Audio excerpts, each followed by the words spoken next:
Pred zadnji četrtek v letu, dan za škatle, že kar žaklje in z njimi za nove dokaze o domnevno podkupljivih zdravnikih, dobaviteljih medicinske opreme od Izole do Maribora na sleherni pedi Podarske kokoši. Kriminalisti razgrinja Janez Lencelj iz uprave Mariborskega kliničnega centra v ključnih oddelkih. Obiskali so finančni oddelek, nabavo in javna naročila in pa v informatiki so hoteli imeti vpogled v ta informacijski sistem elektronske pošte. Ker so sledili nagradam podkupninam, ki naj bi jih bila deležna tudi dva ugledna zdravnika naše največje bolnišnice pod streho Simona Vrhunca, generalnega direktorja. Pa ste vedeli torej, da se kaj takega dogaja pod vašo streho?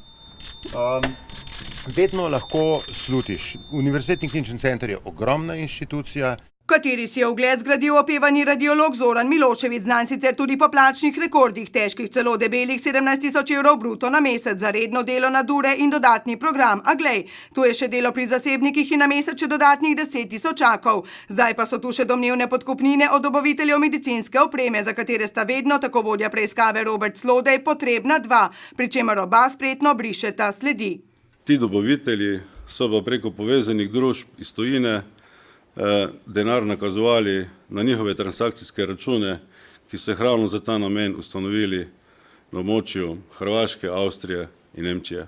In prav za ta namen naj bi račun tujini odprla tudi Monika Sonc, vodja lekarne na Onkološkem inštitutu, ki je svoj čas hkrati neprofesionalno vodila tudi lekarniško zbornico, a kljub omenjenemu neprofesionalizmu na mesec služila debele 4 000 bruto, poleg redne plače, kakopak te pa naj bi zdaj zamenjale nagrade podkupnine. Zato kriminalisti za tesno zapahnjenimi durmi daleč od zvedavih pogledov v onkološki lekarni. A generalni direktor Janez Remškar raje telefonira in nič ne komentira ostrih besed novega ministra Karla Erjavca.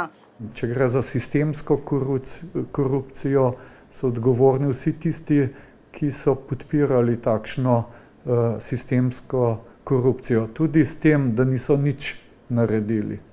Odgovorni so torej tudi vrhovni, ker bi za korupcijo morali vedeti z lupo nad javnimi razpisi, nad vrtoglavimi cenami, zaradi katerih puhtijo, ne skriva vodja preiskave, davkoplačevalski milijoni. Med odgovornimi pa celo ugledni profesori in med njimi menda Vane Antolič, ki je hkrati vodja ortopedije in sodni izvedenec. Ugledno nikaj.